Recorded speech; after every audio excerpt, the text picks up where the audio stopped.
Hey, good morning, Rich with Summit Life Group. So I want to share today specifically to the independent entrepreneurial business owner, life insurance agent who is looking to scale and grow their independent business. So I very much specifically want to share some important information for those of you looking to grow and scale your business. If you're a life insurance agent and you're working in a call center, or you're employed, you're a W-2 agent, not that you can't find value in this video. I hope you can.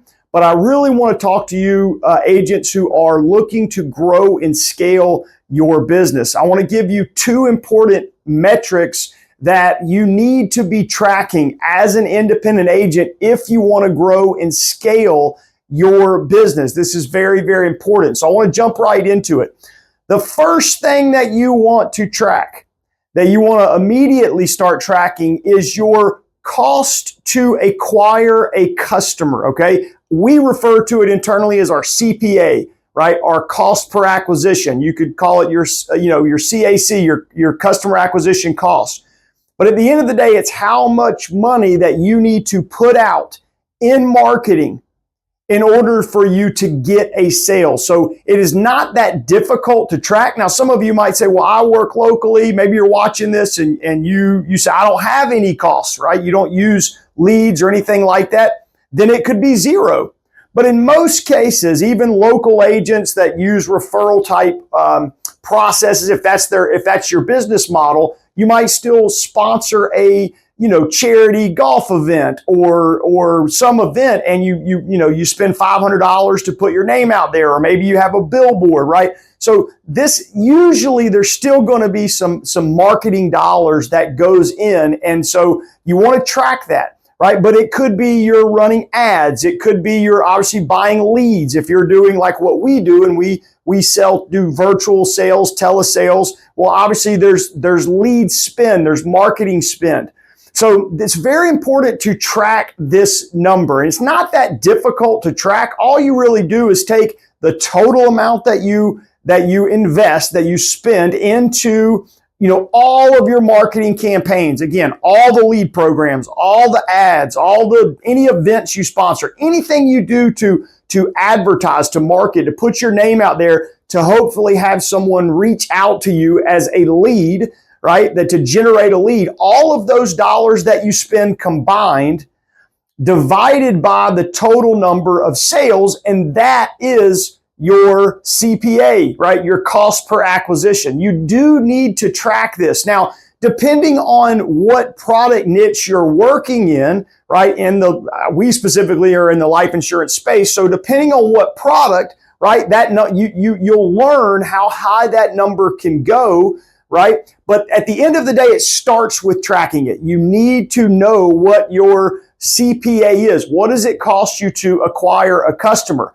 Now, it can certainly, when you first start, it can definitely seem out of whack. And one thing that agents tend to do wrong is they look at it on too short of a time frame. So in other words, if you invest $1,000 in leads and marketing or whatever, right, and then you look at how many sales you made, this week, that's certainly one way to look at it. But you also have to understand, if you have proper systems in place for your business, you're going to continue to get sales on those dollars that were spent. And so you really want to look at it over a longer term. If you've been in the business for over a year, right, for example, you can look what was the total amount that you spent in all of your marketing dollars and all of your leads. What was the total number of policies that you sold? And that will give you a very accurate number of what your cost per acquisition is. Okay, so you want to determine that number,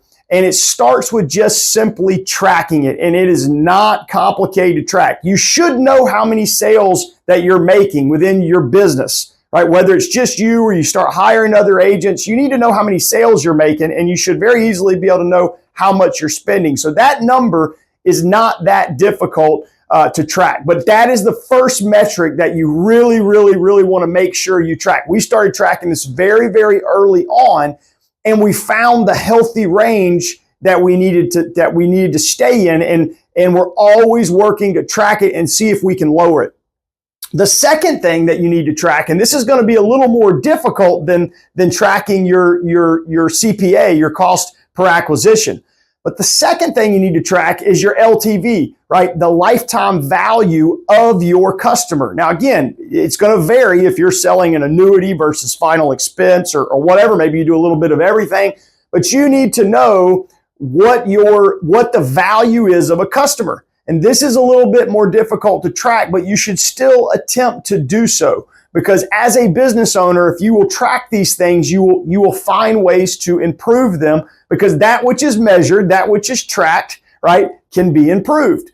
But so many people, so many agents, so many business owners in general don't track these things, and they don't find the areas where they can improve. And so the value of your customer. Now, what many agents will do, especially if you're new, is you'll look at, okay, you make a sale this week. How much did I get deposited, this week or next week from that sale? And you focus on that number. Now, that is important because you also have to understand cash flow as a business owner, right?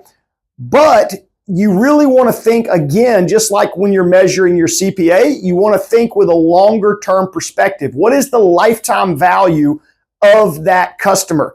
Because you're typically, in most cases, right, you're going to receive additional compensation, additional commissions the last 3 months of the year. You're also, in many cases, going to receive a renewal, for 5 years or even 10 years. Now, I know some of you are saying, well, what about not everybody pays all the time? That's why this one is more tricky, because you have to multiply it and factor it by your, what we call in the life insurance space, in the insurance space, by your persistency. But again, all of that goes into figuring out what is the actual value of a customer. Now, here, newsflash, right? If you spend this much to get a sale and the value of that customer is this much, then obviously you're not making any money. Now, when you're brand new, if you just go out on your own, you're a brand new agent, it might look something like that at first, because you're investing money and you're not doing some things right. You're learning. So if, depending on where you are, it may look like that. But your goal, right, the game that you are playing is, and as you're growing and scaling, is how do I lower my cost to acquire customers, and how do I increase the value of that customer? And it sounds very simple, but that's where it gets into the nitty-gritty of all the little things and the processes that you put in place. Because instead of just saying, oh, it is what it is, no, you work at it. What can I do as a business owner to lower my customer acquisition costs? Now, you have to be careful, because depending on your business model, right, you can't get so obsessed with lowering this that you slow your business down. You do have to find that healthy range depending on what product you're selling. This is why it's so important to track. For example, I know we can drive this number super, super, super low, but if we drive it too low, we're not going to make enough sales, and so everything doesn't work. And this is where a lot of independent agents get stuck. They're really good at keeping their costs really low, but they don't make many sales. So you do have to balance it, but you still need to keep it in check. What does it cost you to acquire a customer? And then what is the value of that customer? And guess what? You can raise it. See, again, you can't be a victim of, well, they're not, they didn't pay or this or that, right? No, you got to figure out how do you improve your processes to increase the value? What can you do to increase your persistency? What can you do to increase your, average premium size? What can you do to service clients to then be able to help them with an additional policy? Because that additional sale that you make to a client raises the lifetime value of that client. So there's a lot that goes into it, but it starts with tracking. You need to be tracking these metrics. Do the best you can. Start with your customer acquisition costs. You should know, if you're trying to grow and scale a life insurance business and you're putting out marketing dollars, that is easy to track. There's no reason not to track it. Again, if you're an employee, if you don't have to do this, but someone's doing it. But if this is for the business owner that wants to grow and scale their business. what does it cost you to acquire a customer? And then you'll learn what is the healthy range that you need to be in depending on your particular niche, right? If you take an annuity versus if you take a final expense sale, two different, right? You can afford to go higher on a customer that has a higher lifetime value, right? So you just kind of have to understand these, but track what it costs to get a customer, and then start figuring out how to track the value of the lifetime value of that customer. That again is more difficult, but if you force yourself to track it, you will then start figuring out ways and where in your processes that you can fix. For example, if you're a better closer, or if you have agents, if you help them become better closers, well, naturally that will help lower your CPA costs. There's a lot more things that you can do,